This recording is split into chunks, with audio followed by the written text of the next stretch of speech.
स्वागत है French revolution Russian क्रांति में। ये इसका लास्ट पार्ट है।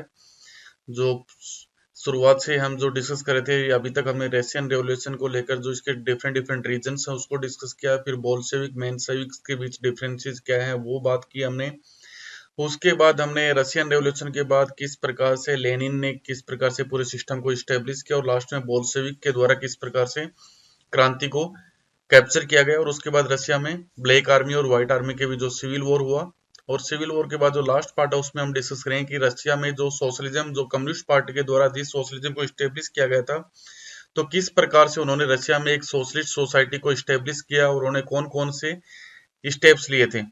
तो कुछ स्टेप्स की बात तो हम पहले ही कर चुके हैं कि उन्होंने जो इंडस्ट्रीज और बैंक्स हैं उनको नेशनलाइज कर दिया, क्योंकि वो बोल्शेविक्स थे, वो प्राइवेट प्रॉपर्टी को पसंद नहीं करते थे। तो सोशलिज्म की तरफ जो पहला जो कदम उठाया गया वो यही था कि इंडस्ट्रीज और बैंक्स का नेशनलाइजेशन कर दिया गया, यानी बैंक्स और इंडस्ट्रीज को अब राष्ट्रीयकरण कर दिया गया, वो राष्ट्र की संपत्ति हो गई। दूसरा, जो पीजेंट्स थे, पीजेंट्स को परमिशन दे दी गई कि वो जो नोबल्स के या चर्च के अंडर जो जमीन थी उस जमीन के ऊपर वो अधिकार स्थापित करें और उसको वो कल्टीवेशन के अंडर यूटिलाइज कर सकते हैं। इसके अलावा जो भी जमीन थी उस जमीन को उन्होंने रीडिस्ट्रीब्यूट करने की प्लानिंग भी शुरू की। उसके बाद पूरी जो सोशल सिस्टम और इकोनॉमिक सिस्टम को सिविल वार के बाद वहां पे एक नई प्रकार की प्रोसेस को शुरू किया गया, जिसको कि एक सेंटर लेवल पे एक प्लानिंग सिस्टम बनाया गया, यानी कि केंद्रीकृत रूप से एक योजना तैयार की जाती थी और उस योजना में टारगेट रखे जाते थे कि इस साल हमें जैसे इंडस्ट्रियल सेक्टर में कितना डेवलपमेंट करना है, इंडस्ट्रियल सेक्टर में कैसी ग्रोथ लेनी है, किन किन इंडस्ट्रीज के ऊपर फोकस करना है, कौन सी की इंडस्ट्रीज है जिनके ऊपर ज्यादा जोर दिया जाएगा, प्रोडक्शन कितना बढ़ाना है। तो इन सब के लिए उन्होंने सेंट्रलाइज एक प्लानिंग को शुरुआत की और ये प्लानिंग है वो 5 साल के लिए टारगेट फिक्स किए जाते थे, इसलिए इनको 5 ईयर्स प्लान का नाम दिया गया है, पंचवर्षीय योजनाएं। यदि इंडिया की हिस्ट्री को भी आप थोड़ा बहुत जानते हो तो भारत में भी 1947 के बाद जो इकोनॉमिक डेवलपमेंट के लिए एक प्लानिंग कमीशन बनाया गया था, और इस प्लानिंग कमीशन के बाद 1951 के बाद से लगातार इस प्रकार की 10 प्लान्स तैयार की गई हैं इंडिया के डेवलपमेंट के लिए। तो यानी भारत में भी नरेंद्र मोदी साहब के आने से पहले तक प्लानिंग कमीशन हर 5 साल के लिए इस प्रकार की प्लान्स तैयार करता था इकोनॉमिक डेवलपमेंट के लिए। तो गवर्नमेंट है वो, दूसरा गवर्नमेंट है उसने इकोनॉमिक ग्रोथ के लिए पहले जो प्लान थी उन प्लान्स के अकॉर्डिंग जो भी प्राइस से जो भी वस्तुएं होती थी, जो भी इनिशियल गुड्स होते थे, उन सब की कीमतें तय कर दी थी कि जो मजदूर है वो फैक्ट्री में अपना प्रोडक्शन करेंगे, प्रोडक्शन प्रोसेस में काम करेंगे, लेकिन मजदूरों के लिए प्रोडक्शन कितना भी हो, कैसा भी हो, उनके लिए जो इनिशियल गुड्स हैं, जो मार्केट में जो उनकी डे टू डे लाइफ से रिलेटेड जो गुड्स है, उन गुड्स की जो प्राइसेस हैं, जो कीमतें हैं, वो फिक्स कर दी गई थी, ताकि इस प्रकार के कोई इंसिडेंट ना हो कि प्राइस एकदम से हाइक कर दी जाए और लोग जो पुराने समय में कीमतें बढ़ाने के लिए चीजों को कलेक्ट करना शुरू कर देते थे, उनको संग्रहित करना शुरू कर देते थे। तो इन सब चीजों से बचने के लिए वस्तुओं की कीमतों को तय कर दिया गया। दूसरा, जो इस पहली बार वहां पे एक स्कूलिंग सिस्टम है उसको डेवलप किया गया, क्योंकि उनको ये पता था कि इंडस्ट्रियलाइज सिस्टम है या जो सोसाइटी है उस सोसाइटी को ज्यादा प्रोग्रेसिव बनाना है, तो एजुकेशन की इंपॉर्टेंस वो समझते थे, तो इसलिए स्कूलिंग सिस्टम को डेवलप किया गया। फैक्ट्री वर्कर्स और पीजेंट्स हैं उनके लिए विश्वविद्यालयों की स्थापना की गई। साथ ही फैक्ट्री में जो महिलाएं कामगार थी उन महिला कामगारों के बच्चों के लिए वहां पर क्रेच का डेवलपमेंट किया गया, जहां पर उनके बच्चे का ब्रोटअप किया जा सके। Cheap public health care provide की गई, सभी को सस्ते रूप से सभी का इलाज हो सके, इस प्रकार के सिस्टम को अवेलेबल करवाया गया। और model living quarters were set up for the workers, कि पुराने समय में हम देखते थे कि वर्कर्स को किस प्रकार से बंकर्स के अंदर रखा जाता था, अब उसके कंपैरिजन में यहाँ पर जो मॉडल लिविंग क्वार्टर हैं, यानी कि वर्कर्स के रहने के लिए एक आवासीय व्यवस्था की भी शुरुआत की गई। तो इस सोशलिज्म सिस्टम में हम देखते हैं कि फैक्ट्रीज वो धीरे धीरे as a symbol of socialism के रूप में रिप्रेजेंट होने लग गई थी। Children at school in Soviet Russia, 1930s में बच्चे स्कूल के अंदर पढ़ रहे हैं, ये उसकी पिक्चर आप देख सकते हो। 5 ईयर प्लान के 1928 में गवर्नमेंट के द्वारा पहली 5 वर्षीय योजना को इकोनॉमिक ग्रोथ के लिए लागू किया गया। तो पहली जो प्लानिंग आई वो 1928 में आई स्टालिन के समय, क्योंकि लेनिन की उस समय डेथ हो चुकी थी और स्टालिन नए लीडर बन चुके थे कम्युनिस्ट पार्टी के। इस प्लान में कुछ टारगेट्स रखे गए, तो एम्बिशियस टारगेट थे एग्रीकल्चर सेक्टर के लिए, यानी कृषि के अंदर जो डेवलपमेंट किया जाए और वहां से प्रोडक्शन को बढ़ाया जाए, इंडस्ट्रीज के अंदर डेवलपमेंट हो, इस प्रकार के टारगेट्स को रखा गया। Stalin wanted to double the production of oil, coal and triple the output of steel. Stalin इस प्लानिंग में स्टालिन ने टारगेट रखा था कि ऑयल और कोयल का प्रोडक्शन है उसको डबल कर दिया जाए और स्टील के प्रोडक्शन को ट्रिपल कर दिया जाए। Stalin intended the plan would turn the Soviet union into a modern industrialised society, और स्टालिन का मानना था कि इस 5 ईयर प्लानिंग कमीशन की सक्सेस के द्वारा जो रसिया है उसको एक आधुनिक इंडस्ट्रियलाइज सोसाइटी में चेंज किया जा सकता है। एक आधुनिक एक ऐसी सोसाइटी बनाई जा सकती है जो कि पूरी तरीके से मॉडर्न होगी और जिसका बेस है वो कि एग्रीकल्चर नहीं होगा बल्कि उसका बेस इंडस्ट्रियलाइजेशन होगा। शुरुआती जो प्लानिंग यदि आप देखो तो इसके बहुत सारे आउटपुट भी मिले, वहां पर प्रोडक्शन बढ़ा है लगातार। लेकिन सिंपल सा यदि इंडस्ट्रीज को आप देख रहे हो तो कोयल का प्रोडक्शन आपको ग्रोथ में दिखाई देगा। लेकिन एग्रीकल्चर सेक्टर में यदि हम बात करें तो एग्रीकल्चर सेक्टर में आपको व्हीट का प्रोडक्शन बढ़ता हुआ दिखाई दे रहा है, लेकिन जो लाइव स्टॉक है यानी जो कैटल रियरिंग हुआ है उसका प्रोडक्शन है वो आपको कम दिखाई दे रहा है। तो उसका रीजन भी हम अभी डिस्कस करेंगे कि ये क्या रीजन हुआ कि एग्रीकल्चर सेक्टर में इस प्रकार के डाटा क्यों आ रहे थे प्लानिंग कमीशन के दौरान। फर्स्ट जो 10 ईयर्स की जो प्लानिंग बनाई गई थी उसमें इस प्रकार के डाटा क्यों आ रहे थे कि लाइव स्टॉक यानी कि जो कैटल रियरिंग होता है उसकी संख्या कम क्यों हो रही थी। Known as the second revolution और the revolution from above the first जो 5 ईयर प्लान थी उसको दूसरी क्रांति के नाम से भी जाना जाता था, जिसमें कि स्टालिन ने बोला था कि we are becoming a country of metal, a country of automobile and a country of tractors, कि हम एक ऐसा देश बनना चाहते हैं जो अपने खुद इतना ज्यादा मेटल का प्रोडक्शन करता हो कि पूरे वर्ल्ड को उसका एक्सपोर्ट किया जा सके, हमारी खुद की अपनी ऑटोमोबाइल्स हो, हमारे खुद के ट्रैक्टर्स हो जिनको इंडस्ट्रियलाइजेशन में यूज किया जा सके। उसके बाद 1932 में सेकंड 5 ईयर प्लान को इंट्रोड्यूस किया गया जो कि 1932 से 37 तक चलती है, और थर्ड 5 ईयर प्लान है वो 38 से सेकंड वर्ल्ड वॉर तक चलती है। जो प्लान के अकॉर्डिंग जो गोल्स रखे गए थे वो सिंपल था कि जो इंडस्ट्रियल आउटपुट है उसमें 250% का इंक्रीज लाया जाए और एग्रीकल्चर के अंदर 150% का इंक्रीज हो। यानी कि इस प्रकार के एम्बिशियस टारगेट्स को वहां पे इन प्लानिंग्स में रखा गया था। ये हम पहले बात करेंगे, हैवी इंडस्ट्री को ग्रोथ देखना चाहते थे, साथ ही प्रोडक्शन को बढ़ावा देना चाहते थे। अब है वहां पे एग्रीकल्चर सिस्टम में इन्होंने एक नए प्रकार की व्यवस्था को शुरू किया जिसको हम कलेक्टिविज्म के नाम से जानते हैं, जिसका हिंदी में नाम बोलते हैं सामूहिकरण। इस सिस्टम में देखिए बच्चों, नॉर्मली क्या होता है कि एग्रीकल्चर की जो लैंड थी, जो जमीन थी, वो डिफरेंट डिफरेंट फार्मर्स के बीच में डिवाइडेड थी। तो यहाँ पे जो सोशलिस्ट जो थिंकर्स थे उनका यह मानना था कि एग्रीकल्चर की जो जमीन जो कि छोटे छोटे एरियो में डिवाइडेड है, वहां पर पीजेंटी क्लास है, वो पीजेंट्स हैं, वो कुछ मॉडर्न मशीनरी का यूज नहीं कर पा रहे हैं, साथ ही वहां पे उनको इन्वेस्टमेंट करने के लिए भी उनके पास इतनी इनकम जनरेट नहीं हो पा रही है। तो इसलिए एफर्ट ये लगाया गया कि पीजेंट से जो जमीनें हैं वो ले ली गई और वो जमीनों को गवर्नमेंट ने एक्वायर कर लिया, और उसके बाद गवर्नमेंट ने वहां पर बड़े बड़े फॉर्म्स डेवलप किए और उनके ऊपर खेती का सिस्टम को स्टेब्लिश किया। तो इस पूरे प्रोसेस को कलेक्टिविज्म के नाम से जानते हैं कि कलेक्ट किया गया पूरी जमीनों को फार्मर से, तो उसी से टर्म बना है जिसको हम बोलते हैं सामूहिकरण। Stalin, who headed the party after the death of Lenin, introduced firm emergency measures. He believed that rich peasants and traders into countryside were holding stocks in the hope of high prices. तो Stalin का उस समय मानना था कि agriculture sector में हमें growth इसलिए नहीं मिल रही है क्योंकि ग्रामीण क्षेत्रों में जो रिच पीजेंट्स है, जो व्यापारी लोग हैं, वो अभी भी अपने स्टॉक्स है उनको होल्ड करके रख रहे हैं ताकि जब कीमतें बढ़े तब उसको बेचेंगे। Speculation had to be stopped and supplies confiscated. तो स्टालिन का मानना था कि जो स्पेकुलेशन है कि कीमतें बढ़ेंगे तब हम सामान बेचेंगे, इसको रोका जाना चाहिए, और सामानों को जो समूहीकरण किया जा रहा है, सामानों को जो एक जगह से जो एक तरह से उनको जो ब्लैक मार्केटिंग की जा रही है उसके ऊपर रोक लगाई जानी चाहिए। तो इसीलिए 1928 में पार्टी मेंबर्स हैं वो ग्रेन प्रोड्यूसिंग यानी खेतों की तरफ अर्बन जो रूरल एरिया है वहां पे गए, और वहां पे उन्होंने एनफोर्स किया जो ग्रेन कलेक्टर्स होते हैं जिनको वहां पे कुलक्स के नाम से जाना जाता था। कुलक्स उन किसानों को बोला जाता है जो कि रशिया के जो रिच पीजेंट्स होते थे जिनके पास बड़े बड़े फॉर्म्स होते थे, उनको कुलक्स बोला जाता है। तो लेकिन फिर भी सारे सिस्टम के बाद भी हम देख रहे हैं कि रशिया में जो एग्रीकल्चर के अंदर लगातार ग्रेन्स की है वो शॉर्टेज बनी रही, क्योंकि इसका जो मेन रीजन वहां पे फिर उन्होंने देखा, उसका मेन रीजन उन्होंने दिया कि the small size of holding, कि हमारे यहाँ पर जो फार्मर्स है उन फार्मर्स जिन जिन जिन खेतों में वो खेती कर रहे हैं,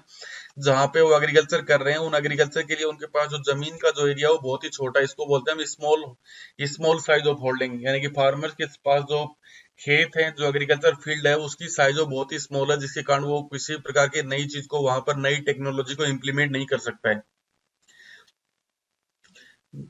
तो हम देख रहे हैं 1917 के बाद जब फार्मर्स को ये मौका दिया गया था कि वो अपने अपने खेतों के ऊपर इस प्रकार से हिस्सेदारी कर लें, उनके बीच में जमीनों को रीडिस्ट्रीब्यूट किया गया था, तो उसी के बाद से हम देख रहे हैं कि ये छोटे छोटे स्मॉल फील्ड्स के ऊपर फार्मर्स खेती करते आ रहे थे। लेकिन इन स्मॉल फील्ड्स के साथ सबसे बड़ी प्रॉब्लम ये थी कि उनको मॉडर्नाइज नहीं किया जा सकता, उनको आधुनिक नहीं किया जा सकता था।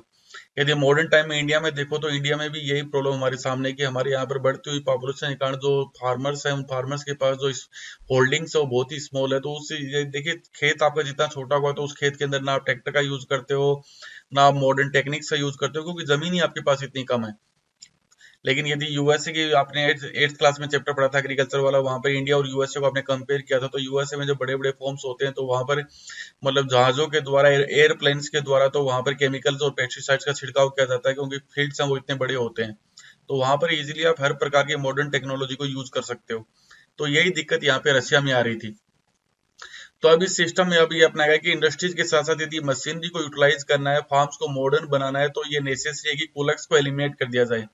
यानी कि वो रिच पीजेंट्स जो कि इस प्रकार की होल्डिंग्स के ऊपर अपना कब्जा जमा के बैठे थे ग्रामीण क्षेत्रों में, उनको हटा दिया जाए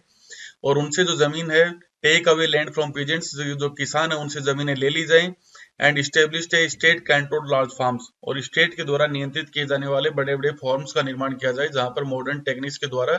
टेक्निक्स को यूज करते हुए एग्रीकल्चर किया जा सके। तो इसी के लिए 1929 में पार्टी के द्वारा इस प्रकार के प्रोसेस को शुरू किया गया, नया प्रोग्राम शुरू किया गया, जिसके द्वारा पीजेंट्स को फोर्स किया गया कि वो अपने जमीन है, जो लैंड्स है, वो गवर्नमेंट को दे दें। The bulk of land and implements were transfer to the ownership to collective farms,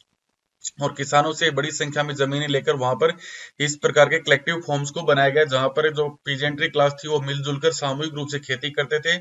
और जो भी प्रॉफिट होता था वो उनके बीच में शेयर कर दिया जाता था। अब इसी के पीछे वो रीजन आप देख सकते हो कि देखिए, जब इस प्रकार से आपके जो ये जो बेसिक प्रॉब्लम इसके पीछे क्या आ रही है कि जब आप इस प्रकार से प्रॉपर्टी वाले सिस्टम को हटा देते हो, इंडिविजुअल प्रॉपर्टी को हटा देते हो, और आप कलेक्टिव रूप से फार्मिंग कर रहे हो, तो इंडिविजुअल प्रॉपर्टी में क्या होता है कि जब आप खुद खेती कर रहे हो, खुद अपना सारा काम कर रहे हो, तो जो भी इनकम जनरेट कर रहे हो वो आप अपने और अपनी फैमिली के लिए कर रहे हो। लेकिन जब कलेक्टिव रूप से जब इस प्रकार का काम होता है तो आप सोच सकते हो कलेक्टिव रूप से काम होगा, मैं वो उसमें एफर्ट डालूं या नहीं डालूं, आउटपुट में मेरा हिस्सा उतना ही मिलेगा, क्योंकि किसी की मेहनत को तो वहां पे कम कोई नाप नहीं कर सकता, कोई तोला नहीं जा सकता कि इस पर्टिकुलर बंदे ने मतलब लेजीनेस रखा था इसलिए उसको हिस्सा कम दिया जाएगा। जैसे एक फॉर्म है, एक कलेक्टिव फॉर्म है जिसके अंदर 100 लोग काम कर रहे हैं, तो लास्ट में जो प्रॉफिट होगा उन 100 लोगों में डिवाइड किया जाएगा। तो धीरे धीरे लोग क्या होंगे, उन 100 में से 50 लोग हो सकता है ऐसे ही मानसिकता वाले हों, ऐसी वो थिंकिंग प्रोसेस बना ले कि हम काम करें या नहीं करें, बेनिफिट तो उतना ही मिलना है, तो फिर क्यों इतनी मेहनत करें। तो यही कारण वहां पे जो कैटल थी, जो लाइव लाइव स्टॉक था, उसकी संख्या कम होने का रीजन यही था कि जब वहां पे पीजेंट्स को फोर्स किया गया कि वो अपने लाइव स्टॉक को भी गवर्नमेंट को सौंप दे, तो फार्मर्स ने अपनी लाइव स्टॉक को डिस्ट्रॉय करना शुरू कर दिया। तो इसलिए 1920 से 31 के बीच में हम देखते हैं number of cattles fell by 1/3, की जो मवेशी थे उनकी संख्या गिरकर केवल वो 1/3 रह गई। 2/3 मवेशी हैं वो धीरे धीरे समाप्त हो गए। दो जो रजिस्टर्ड कलेक्टिव सिस्टम वर सेवरली पनिश्ड, तो जो भी इस सिस्टम का विरोध करते थे, इस सामूहिकरण का विरोध करते थे, उनको बहुत ही कठोर दंड दिया जाता था, और उनमें से कईयों को दूसरी जगह डिपोर्ट कर दिया गया या उनको एक्साइल कर दिया गया। तो रशिया के पास एक बहुत अच्छा इलाका था साइबेरिया, जहाँ पर क्लाइमेट था वो बहुत ही हार्श कंडीशन में था, तो इस प्रकार के लोग जो इस सोशलिज्म का विरोध करते थे उनको साइबेरिया वाले इलाके में डिपोर्ट और एक्साइल कर दिया जाता था। As they resisted collectivism, peasants argued that they were not rich and they were not against the socialism. They merely did not want to work in collective farms for a variety of reasons. Farmers की तरफ से ये reason भी था कि वो socialism का भी विरोध में नहीं है, वो रिच भी, वो धनवान भी नहीं है, लेकिन फिर भी उनके ऊपर ये सिस्टम क्यों थोपा जा रहा है। और उनके पास अलग अलग रीजन थे जिसके कारण वो कलेक्टिव रूप से फॉर्म्स में काम नहीं करना चाहते थे। इसीलिए आप देखोगे कि जितना डेवलपमेंट इस पूरे रेवोल्यूशन के बाद इंडस्ट्रियल सेक्टर में हमें देखने को मिलता है, उतना डेवलपमेंट रशिया में एग्रीकल्चर सेक्टर में हमें देखने को नहीं मिलता है। तो लास्ट में स्टालिन गवर्नमेंट है वो अलाउ करती है सम इंडिपेंडेंट कल्टीवेशन, कुछ फार्मर्स को कि वो इंडिपेंडेंट रूप से भी कल्टीवेशन कर सकते हैं, क्योंकि यहाँ तक स्टालिन को समझ में आ चुका था कि उसकी जो पूरी प्लानिंग है वो फेल हो चुकी है, लेकिन फिर भी एक डिक्टेटरशिप लीडर होता है वो कभी भी इसको एक्सेप्ट नहीं करता है। तो इसीलिए ही ट्रीटेड सच कल्टीवेटर्स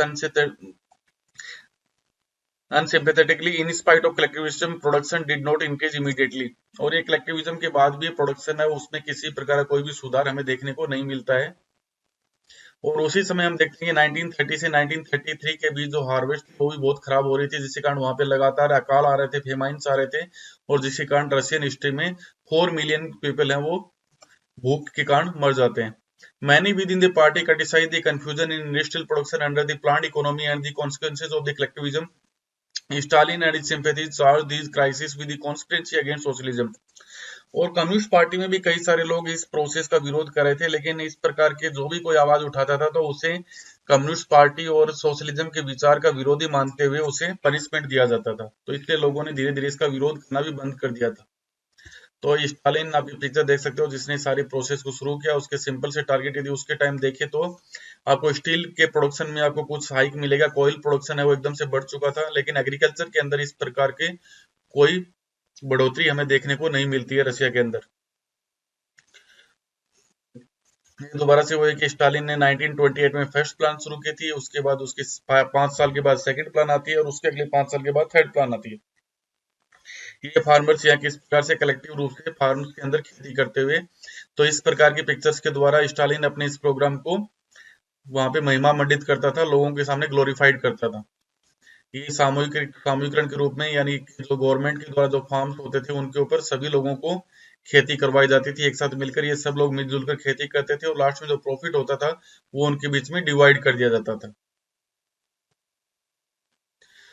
अब ये कि स्टालिन ने ये पूरा प्रोसेस थी ये शुरू क्यों की, इसके पीछे क्या रीजन रहे होंगे।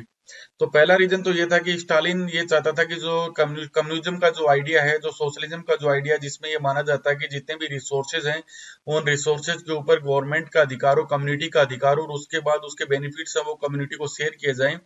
तो वो एग्रीकल्चर सेक्टर में इन चीजों को इम्प्लीमेंट कर पूरे वर्ल्ड के सामने विचार रखना चाहता था कि हमने इस चीज को एग्रीकल्चर में भी, जो कि एक ट्रेडिशनल सिस्टम है, वहां पर इसको इम्प्लीमेंट करके दिखा दिया है। लेकिन इससे जो बेनिफिट मिलना चाहिए था वो बेनिफिट लोगों को नहीं मिल पाया। 5 ईयर्स प्लान में कलेक्टिविज्म का मतलब होता है कि priority of group goals over the individual goals, की जो इंडिविजुअल यानी इंडिविजुअल लोग जो खेती करते हैं उनको जो बेनिफिट हो रहा है उसको उसको ध्यान में न रखकर, बल्कि एक जो ग्रुप गोल्स यानी कलेक्टिव रूप से जो फार्मर्स जो खेती कर रहे हैं, इस प्रकार के खेती के सिस्टम को बढ़ावा दिया गया। 5 ईयर प्लान यानी हर 5 साल के लिए एक प्लान तैयार की जाती थी सेंट्रलाइज रूप से रशिया के इकोनॉमिक डेवलपमेंट के लिए। ये कलेक्टिविज्म दोबारा से आ रहा है कि जिसमें मिलियंस ऑफ फॉर्म्स उनको जबरदस्ती उनकी जमीनों को छीन लिया गया, उन्हें फोर्स किया गया कि वो यहाँ पर खेती करें, जिन्होंने इसके लिए इनकार कर दिया उन्हें वहां से एक्साइल कर दिया जाता था। अब इस कलेक्टिविज्म के आपके रिजल्ट्स क्या हैं, क्या उसके आउटपुट क्या निकले। तो पहला आउटकम ये देख सकते हो कि ये प्लानिंग थी वो पूरी तरीके से फेल हम मान सकते हैं, लेकिन फिर भी Stalin contest to see the end of the assured problems of the peasant class. Peasant class की जो एक्यूराइज प्रॉब्लम थी उसको ये एड्रेस करने में असफल रहा। उसके बाद भी हम देख रहे हैं कि वहां पर लगातार फेमाइन्स आ रहे थे और कई सारे लोग भूख से मारे जा रहे थे। But it was able to demonstrate power of the communist party, लेकिन वो कम्युनिस्ट पार्टी की पावर को डिमोस्ट्रेट करने में सफल रहा। लोगों के सामने ये रखा गया, पूरे वर्ल्ड के सामने व्यू रखा गया कि हमने किस प्रकार से कम्युनिज्म के सिस्टम को एग्रीकल्चर में डेवलप किया है। Confirms Stalin control of the communist party. इसने ये लोगों ने जब जब भी क्रिटिसाइज करने की शुरुआत की तो उनको कड़े से कड़ा दंड दिया जाता था, तो इससे कम्युनिस्ट पार्टी के ऊपर स्टालिन का जो कंट्रोल था वो लगातार मजबूत होता चला गया। 1930 में हम क्लियरली देख सकते हैं कि जो कलेक्टिविज्म की जो पॉलिसी थी वो पूरी तरीके से फेल हो चुकी थी, एक डिजास्टर बन चुकी थी, और इसके कारण जो बाद में पॉपुलेशन थी वो भी 20 मिलियंस के आसपास बन चुकी थी, लेकिन उसके उसके लिए जो एग्रीकल्चर से उतना प्रोडक्शन नहीं किया जा रहा था, इसलिए बाद में दोबारा से यहाँ पर इंडिविजुअल एग्रीकल्चर सिस्टम को अडॉप्ट किया गया। अब ये रशियन रेवोल्यूशन है, उसका ग्लोबल इन्फ्लुएंस क्या है, पूरे वर्ल्ड के ऊपर से उसका इन्फ्लुएंस रहा कि वो 20वीं सेंचुरी की से सबसे लैंडमार्क एक इंसिडेंट माना जाता है। तो रशियन रेवोल्यूशन का यदि आप देखोगे, पूरे वर्ल्ड का रशियन रेवोल्यूशन 1917 में हुई है, उसके बाद यदि आप देखते हो तो पूरा वर्ल्ड आप देखते हो, स्पेशली सेकेंड वर्ल्ड वॉर के बाद, और स्पेशली सेकेंड वर्ल्ड वॉर के 1945 से लेकर 1991 तक पूरे वर्ल्ड की हिस्ट्री है वो केवल रशिया और यूएसए के बीच है। और डायरेक्टली इनडायरेक्टली जो भी हिस्ट्री में जो भी मैटर्स हुए हैं वो सारे इन्हीं दोनों कंट्रीज के बीच हुए हैं। और उसमें जो सिंपल सी लड़ाई है वो केवल दो देशों के बीच की कोई लड़ाई नहीं है, बल्कि यहाँ पर दो आइडियोलॉजीज के बीच की एक लड़ाई है। रशियन रेवोल्यूशन के बाद रशिया एक कम्युनिस्ट कंट्री बन चुका था, तो ये सोशलिज्म को फेवर कर रहे थे, कम्युनिज्म को फेवर कर रहे थे, और कम्युनिज्म किसका विरोध करता है, कैपिटलिज्म का। और यूएसए है वो कैपिटलिज्म की विचारधारा को लीड कर रहा था। तो इस प्रकार से पूरा वर्ल्ड है वो बाइपोलर बन चुका था, यानी कि दो ध्रुवों में, दो भागों में डिवाइड हो चुका था, जिनमें से एक कैपिटलिस्ट थे और एक सोशलिस्ट थे।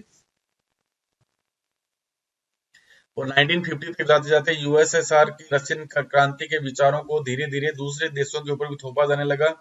उस समय ज्यादातर कंट्रीज जो कि कॉलोनियलिज्म थी, तो 1940 सेकेंड वर्ल्ड वॉर के बाद हम देखते हैं कि एशिया के अंदर, अफ्रीका के अंदर बहुत सारी कंट्रीज जो कि पहले